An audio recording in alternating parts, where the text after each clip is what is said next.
আসসালামু আলাইকুম। ওয়ালাইকুম আসসালাম। ভালো আছেন ভাই? কিছু প্রশ্ন করব, কি সম্পর্কে পারমিশন আছে? ইসলাম সম্পর্কে বলেন, সমস্যা নেই। আপনার পরিচয়টা একটু পেতে পারি? আমার নাম হচ্ছে মোহাম্মদ ওমর খান। ওইদিকে, হ্যাঁ। আর আমি ঢাকাতেই থাকি, একটা আইটি সেন্টারে জব করি। আচ্ছা আচ্ছা। ইসলাম সম্পর্কে আপনার জ্ঞান কতটুকু আছে, কিংবা কতটুকু জানাশোনা জ্ঞান আছে? কতটুকু বলতে তত বেশি তো আর জানি না, একটু ট্রাই করার চেষ্টা করি, যতটুকু জানার চেষ্টা করি বেসিক জিনিসগুলা। আচ্ছা, আমি যদি একটা প্রশ্ন করি, আপনি মুসলিম কেন?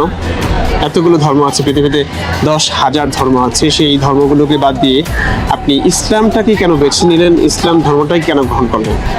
এটার উত্তরে আপনি কি বলবেন? আমি আমার জ্ঞান থেকে যেটা বলতে পারি সেটা হচ্ছে কোরআনের মধ্যে আছে সবচেয়ে মনোনীত ধর্ম হচ্ছে ইসলাম। তার মানে কোরআনের জ্ঞান আপনার কিছু হলেও আছে? একটু একটু আছে, আচ্ছা। পুরোপুরি না। কোরআন নাজিল হয়েছে কবে, এটা সম্পর্কে আপনি কি বলতে পারেন? কোন মাসে, যদি বলি আমি, কোন মাসে নাজিল হয়েছে কোরআন? যদি বলেন যে কোন মাসে একবার স্পেসিফিক ভাবে, তাহলে বলতে হবে রমজান মাসে। রমজান মাসে। আচ্ছা, শাহরু রমাদান আল্লাযী উনজিলা ফীহিল কোরআন, সূরা বাকারায় আছে রমজান মাসে কোরআন নাজিল হয়েছে। কিন্তু আমরা সূরা কদর, এই সূরাটা সম্পর্কে আপনি নিশ্চয়ই জানেন। জি জি। সেখানে বলা আছে ইন্না আনজালনাহু ফি লাইলাতুল কদর, আমি এই কোরআন অবতীর্ণ করেছি লাইলাতুল কদরে, কদরের রাত্রিতে। তাহলে ব্যাপারটা সাংঘর্ষিক হচ্ছে না? যে সাংঘর্ষিক আমি যতটুকু জানি, হ্যাঁ। যে আপনি যে আয়াতটা বললেন, হ্যাঁ। এই কদরে, ইন্না আনজালনাহু ফি লাইলাতুল কদর, আমি কোরআন অবতীর্ণ করেছি লাইলাতুল কদরে। হ্যাঁ, একটু জুড়ে বলুন। তো এই কদরটা তো রমজানের মধ্যেই পড়ে। আচ্ছা, হ্যাঁ, ঠিক আছে, এটা উত্তর ঠিক আছে। কদর রমজান মাসেই আছে, তো কোরআন রমজান মাসে নাজিল হয়েছে, এটাও ঠিক। এবং রমজান মাসেই যেহেতু কদর, তো কদরের রাত্রিতে কোরআন নাজিল হয়েছে, এটাও ঠিক। ওকে। আচ্ছা, আমরা জানি কোরআন একদিনে নাজিল হয়নি, এক রাতে নাজিল হয়নি, একসঙ্গে নাজিল হয়নি।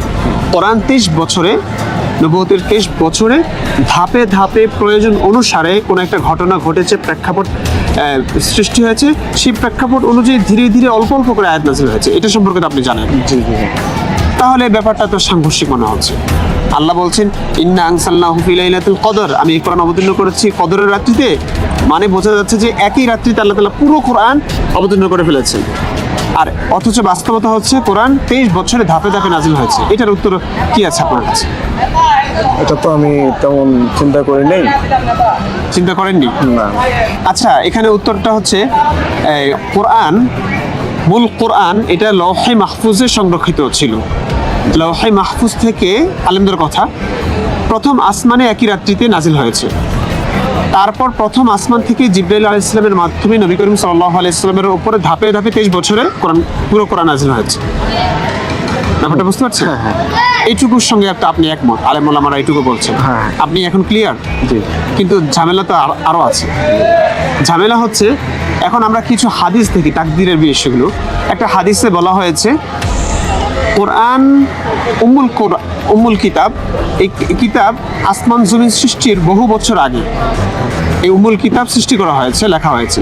সেই উম্মুল কিতাবে আছে যে আবু লাহাব যে ধ্বংসপ্রাপ্ত হবে, তার দুহাত ধ্বংস হবে, সে যে জাহান্নামী হবে, ফেরাউন যে জাহান্নামী হবে, এটা আল্লাহ তাআলা আসমান জমিন সৃষ্টির বহু বছর আগে উম্মুল কিতাবে লিখে রেখেছেন। এখন আবু লাহাব তার বহু পরে আসলো, নবী করিম সাল্লাল্লাহু আলাইহি ওয়াসাল্লামের যুগে তিনি আসলেন। আল্লাহ রসুলকে না মানার কারণে, ইসলামকে গ্রহণ না করবার কারণে তিনি ধ্বংসপ্রাপ্ত হয়েছেন, এবং আবু লাহাব, ফেরাউন জাহান্নামীদের অন্তর্ভুক্ত হয়েছে। এই কথাও কোরআনেই আছে। অর্থাৎ এই কথাটা আল্লাহ আসমান জমিন সৃষ্টির বহু বছর আগে লিখে রেখেছেন উম্মুল কিতাবে। কথা কি বুঝতে পারছেন? তার মানে কি এমনটা কি হওয়া কখনোই সম্ভব ছিল যে আবু লাহাব মনে করুন, সে আল্লাহ রসুলকে মেনে নিল, সে মেনে নিল, এবং ফেরাউন সে কাফের না হয়ে নিজের স্বাধীন ইচ্ছাশক্তি ব্যবহার করে সে আসলে নবীকে, মুসা আলাইহিস সালামকে মেনে নিল। তাইলে তো আল্লাহর কিতাব, যেটা তিনি ফেরাউনের জন্মের বহু বছর আগে, আসমান জমিন সৃষ্টির বহু বছর আগেই লিখে রেখেছেন, সেটা মিথ্যা প্রমাণিত হয়ে যেত, তাই না? তাইলে ফেরাউন কিংবা আবু লাহাবের কি দোষ এখানে? তারা যে ধ্বংসপ্রাপ্ত হয়েছে, হেদায়েতপ্রাপ্ত হয়নি, আবুল আহাব যে জাহান্নামীদের অন্তর্ভুক্ত, এটা তো তাদেরও জন্মের আগেই, আসমান জমিন সৃষ্টির আগেই আল্লাহ তাআলা কিতাবে লিখে রেখেছেন, কোরআনে লিখে রেখেছেন। তো আল্লাহ তাআলা যেটা লিখে রেখেছেন কোরআনে, সেটা তো অবশ্যই হবে, সত্য হবে না আল্লাহর কোরআন? আল্লাহর কোরআন কি মিথ্যা হতে পারে? না না, তো আল্লাহর কোরআন যদি আবুল আহাব যদি হেদায়েতের পথে চলে আসতো, ফেরাউন যদি জাহান্নামীদের অন্তর্ভুক্ত না হয়ে জান্নাতীদের অন্তর্ভুক্ত হতো, এমন কোনো কাজ করতো, হেদায়েতের পথে চলে আসতো, তাহলে তো আল্লাহ তাআলার কিতাব যেটা তিনি অনেক আগে লিখে রেখেছেন সেটা তো মিথ্যা প্রমাণিত হয়ে যেত। এর উত্তর কোনো সদুত্তর আছে কিনা? উত্তর আমি তো এত জ্ঞানী না, তবে আমি যতটুকু জানি যে এখানে আল্লাহ তাআলা জানেন যে সে কি করবে, তার আগামী পথ চলাটা কিরকম হবে, হ্যাঁ, সে অনুযায়ী আল্লাহ তাআলা লিখে রেখেছেন। আচ্ছা আচ্ছা, আল্লাহ তাআলা লিখে রাখাটা কিংবা আল্লাহ তাআলার জ্ঞানটা, এটা কি অনুমান নির্ভর নাকি সুনিশ্চিত? আল্লাহ তাআলা যা জানেন এটা কি অনুমান করে? সুনিশ্চিত।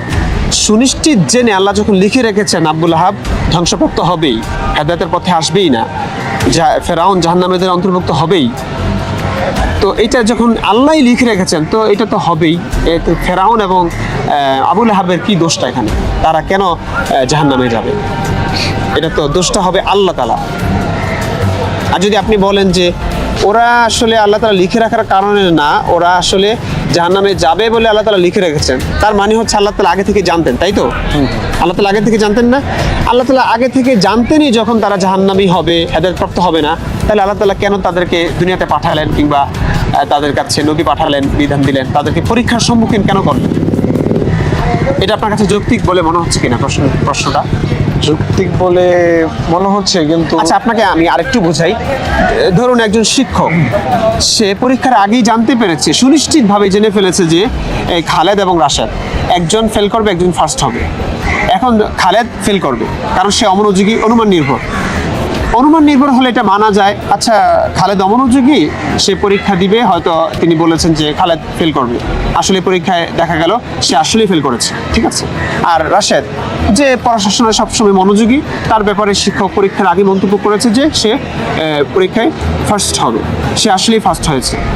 এই যে এই উদাহরণটা ডাক্তার জাকির নায়েকরা দিয়ে থাকেন আর এই ফাজাদরা দিয়ে থাকেন, কিন্তু এখানে তো একটা গ্যাপ আছে, কারণ আল্লাহ তাআলা সুনিশ্চিতভাবে জানেন, আর শিক্ষকের জ্ঞানটা কিন্তু সুনিশ্চিত নয়, অনুমান নির্ভর একটা কথা।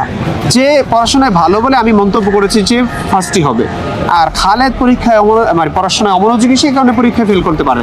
এটা হচ্ছে অনিশ্চিত একটা জ্ঞান এবং অনুমান নির্ভর একটা জ্ঞান। এটা আল্লাহ তাআলার জ্ঞানের মতো না, সুনিশ্চিত।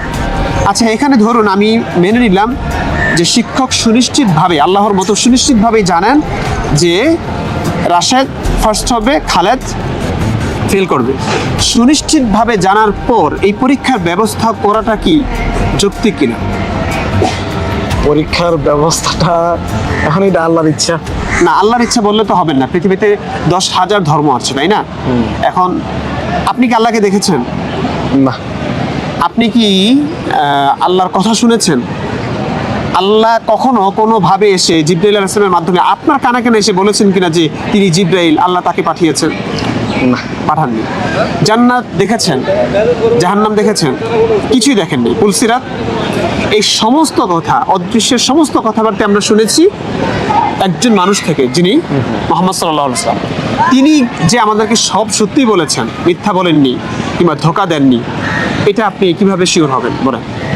যুক্তি দিয়ে বিচার করবেন না আপনি? যুক্তি দিয়ে বিচার করতে পারতেছি না। এই যে হাদিসগুলো, কোরআন আয়াতগুলো যে আল্লাহরই আয়াত, এগুলো আপনি কিভাবে আপনি জাস্টিফাই করবেন? কিভাবে আপনি নিশ্চিত হবেন যে আল্লাহরই কিতাব? বিশ্বাসের জায়গা থেকে, বিশ্বাসের জায়গা থেকে। বিশ্বাসটা যদি অযৌক্তিক হয়, এই যে আপনি কোনোভাবেই তো হিসাব মিলছে না, কোনোভাবেই তো হিসাব মিলছে না, এগুলো তো যৌক্তিক।